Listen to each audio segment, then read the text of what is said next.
घरोघरी मातीच्या चुली या मालिकेच्या पुढील भागामध्ये आपण पाहणार आहोत सुमित्रा ही सारंगच्या झालेल्या घटनेमुळे अतिशय दुःखी असते।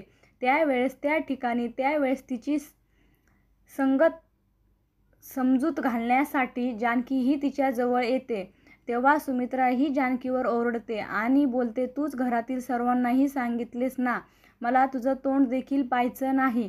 असे बोलून ती तिला धक्का मारते आणि तेव्हा सुमित्रा ऐश्वर्याला बोलते, ऐश्वर्या तू मात्र स्वतःची काळजी घे, कारण तू आता एकटी नाहीस तर तुझ्या पोटामध्ये सारंगचं देखील अंश वाढत आहे।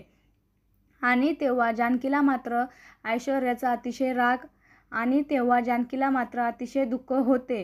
त्यानंतर आपण पाहतो जानकी ही सुमित्राला, अवंतिका, ऋषिकेश सर्वांना बोलते, आता बस झाले, मी आता आईंना सर्व काही सांगणार आहे आणि त्यामध्ये तुम्ही सर्वांनी माझी साथ घ्यायची आहे। त्यावेळेस ऋषिकेश बोलतो, कसं काय शक्य आहे? आईला जर बरे व्हायचे असेल तर सारंगने तिच्या समोर जाणे गरजेचं आहे, परंतु सारंग आता तिच्या समोर जाऊ शकत नाही, हे शक्य होणार नाही। तर तिकडे आपण पाहतो ऐश्वर्या ही बाहेर जात असते, तेव्हा तिच्यावर कोणीतरी अंधारामध्ये हल्ला करते व तिचे तोंड दाबून तिला बेशुद्ध करून एका कारमध्ये लॉक करून ठेवते। ज्या वेळेस ऐश्वर्या शुद्धीवर येते तेव्हा ती खूप आरडाओरडा करते, परंतु तिचा आवाज कारच्या बाहेर जात नाही व तिला देखील बाहेर येता येत नाही।